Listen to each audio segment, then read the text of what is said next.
Hello guys, అందరికీ good morning. ఇంకా 6వ వారం వ్రతాన్ని కూడా నేను మంచిగా అయితే కంప్లీట్ చేసేసుకున్నాను.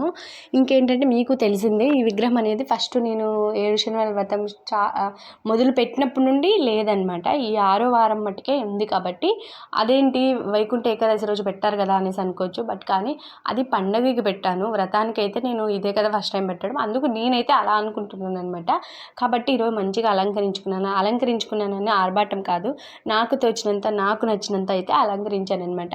మా చిన్ని గోవిందుడు ఎలా ఉన్నాడో నాకు కామెంట్ సెక్షన్లో కామెంట్ చేసేయండి. నాకైతే ఫుల్ హ్యాపీ అనమాట. ఎందుకంటే అనుకున్నట్టు 7వ వారం లోపల నేను విగ్రహాన్ని అయితే తెప్పించుకోవాలనుకున్నా, అంతకు ముందే వచ్చిందనమాట. కాబట్టి కొంచెం హ్యాపీ. ఇంకేంటంటే మంచిగా అయితే ఎప్పుడు లాస్ట్ వీక్ కొంచెం లేట్గా లేసాను అనమాట, 4:30 కలా.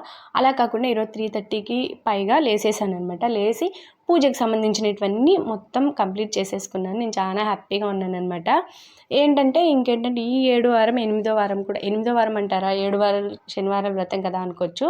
బట్ కానీ ఈ వెంకటేశ్వర స్వామికి అసలు కంటే వడ్డీ మిన్న కదా. కాబట్టి ఆ 8వ వారం కూడా మంచిగా ఏ అడ్డింకలు లేకుండా జరుపుకోవాలనేసి అయితే నేను అనుకుంటున్నా. నా వీడియో చూసే వాళ్ళకి కూడా మంచి జరగాలని కోరుకుంటున్నాను. ఇంకా 2 వీక్స్ నుండి శంకు పుష్పాలు అనేది మా ఇంట్లో పూయలేదనమాట. ఈరోజు పూసాయి కాబట్టి నాకు ఎంత ఇష్టమైన శివయ్యకి అయితే పెట్టేశాను అనమాట. ఇలాంటి వీడియోల కోసం మళ్ళీ కావాలనుకుంటే ప్లీజ్ ఫ్రెండ్స్ సబ్స్క్రైబ్ చేయండి, లైక్ కొట్టండి, కామెంట్ చేసేయండి. అంతవరకు బాయ్ బాయ్.